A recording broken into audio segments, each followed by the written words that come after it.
Hey, everybody. Welcome back to another episode of Developing a Proper Worldview. This is episode number 86, and pretty excited for this one.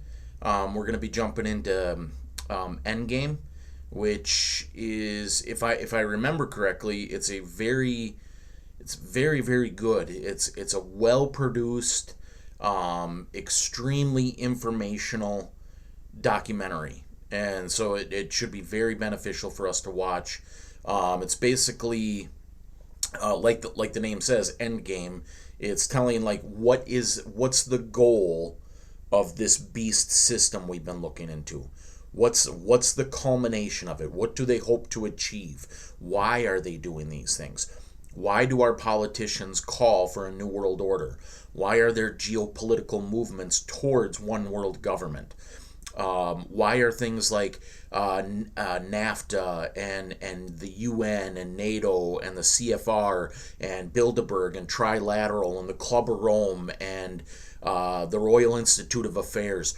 Why are all these organizations across the globe aimed at the same target? Why do they all want this one world system? What are they hoping to achieve? And we've been building this piece upon piece to kind of, I would say this is kind of a culmination, but it's not really, because we've got a long way to go. There are aspects of this that need to be delved into, especially the occultic nature of this system, and how it's a Luciferian system aimed at a tyrannical, authoritarian, antichrist system that wants to persecute Christians and emphasize immorality, do what thou wilt type attitude all across the world. So it's very important to get into those things. But if I had a limited amount of time, like if you were really to put me on the spot and you say, okay, give me 4 or 5 documentaries that really tell me what I need to know. I'm gonna point out Loose Change, which we went over in the 9/11 section. Freedom to Fascism, which we went over. What part was that in? Was that part 3, the American Empire, I think?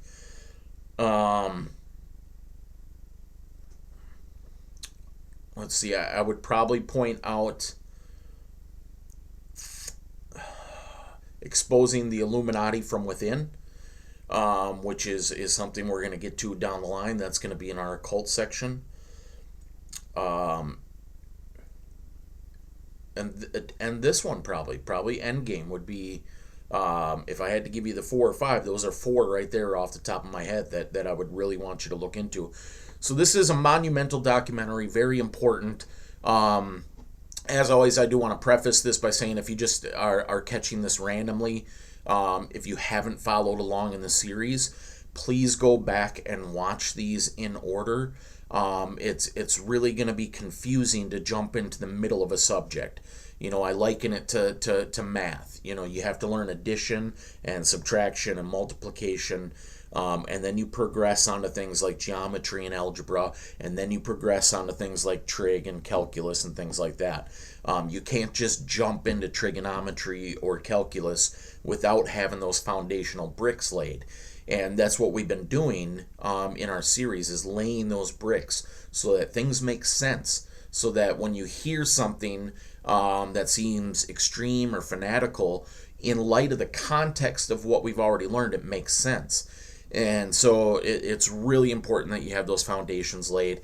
And I'm not going to go back over all that, because it seems like I do the same kind of intro every time. And honestly, if you're watching this, I know I have limited views on this. It's probably not a topic that many people are interested in. Plus, who am I? How many people want to just sit and watch a guy talk? But and it's pretty random to just come across some random dude out here talking about conspiracy theories and biblical issues. But if you've watched up to this point, you're familiar with everything we've laid out previously. So I'll keep the intro short. If you're watching on YouTube, switch over to Rumble right now, because this is where I'll cut it off. YouTube's been censoring a lot of things, taking a lot of videos down. So jump over to Rumble, same username, easy to find. I'll provide the link down in the description, and you can watch the full video there. It's free, so it's no issue to do it. Everybody should be on Rumble anyways. We should try to have that take over. Just because they allow free speech, they don't censor information. So without further ado, yeah, let's jump into the documentary. Here we go.